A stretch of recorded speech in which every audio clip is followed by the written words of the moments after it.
heart of a bustling metropolis, a storm of discord was brewing.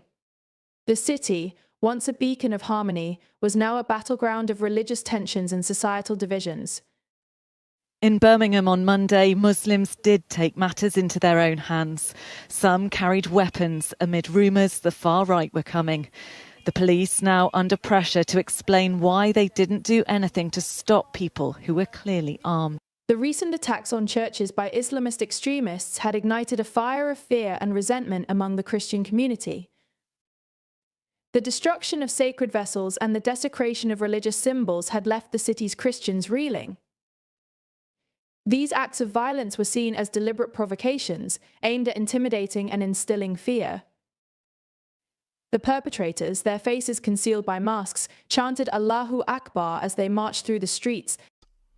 Back in Croydon, where tensions fizzled into a full confrontation between a masked mob and police, their voices echoing with a menacing fervour.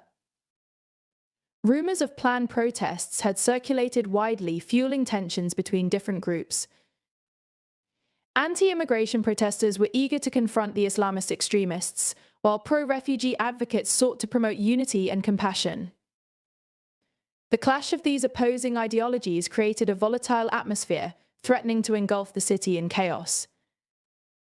The Islamist extremists, emboldened by their recent acts of violence, terrorized the city's residents. Their aggressive behavior instilled fear in the hearts of ordinary citizens, who were forced to flee their homes in fear. The police, tasked with maintaining order, were overwhelmed by the escalating violence. Clashes between the authorities and the extremists broke out, leaving the city in a state of turmoil. Amidst the chaos, a glimmer of hope emerged. Pro-refugee demonstrators took to the streets, their voices raised in a chorus of unity and compassion. They chanted love, not hate, and waved Palestinian flags, symbolizing their solidarity with oppressed communities around the world. Love, not hate! Love, not hate! Love, not hate! Their peaceful protests served as a stark contrast to the violence and hatred that had gripped the city. However, the tranquility of the pro-refugee demonstration was shattered by another act of vandalism. A statue of the Virgin Mary was destroyed at a Catholic church, reigniting fears of further attacks. The incident sparked outrage and anger among the Christian community, who felt targeted and marginalized. The city was on the brink of a full-scale riot. Masked mobs clashed with the police, and the atmosphere was thick with tension and fear. The recent violence had left a deep scar on the city's social fabric, and many residents were hesitant to speak out about the events of the previous night. It's about the attack on Christians worldwide, everywhere. We do feel fearful, right, about attacks.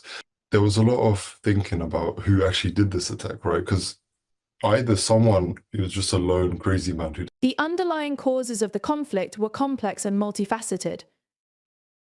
The city's diverse population, coupled with deep-seated religious and cultural differences, had created a fertile ground for division and resentment. The recent rise of extremist ideologies had exacerbated these tensions, leading to a dangerous spiral of violence and hatred. As the city grappled with the aftermath of the violence, there was a growing recognition of the need for dialogue and understanding. Many called for a return to civility and respect, urging all parties to work together to build a more harmonious and inclusive society. The road ahead would be challenging, but there was hope that the city could emerge from this dark chapter stronger and more united than ever before. The events depicted in the passage paint a disturbing picture of a city torn apart by religious intolerance and societal division. The attacks on churches, the clashes between different groups, and the pervasive fear that gripped the community highlight the dangers of unchecked extremism and the urgent need for dialogue and understanding. This act serves as a stark reminder of the consequences of allowing hatred and prejudice to fester. It underscores the importance of fostering respect, tolerance, and empathy among all members of society. By promoting unity and compassion, we can work towards building a more peaceful and inclusive world. What are your own thoughts on this? Share with us in the comment section below. Don't also forget to subscribe to our channel and ring the bell for upcoming updates.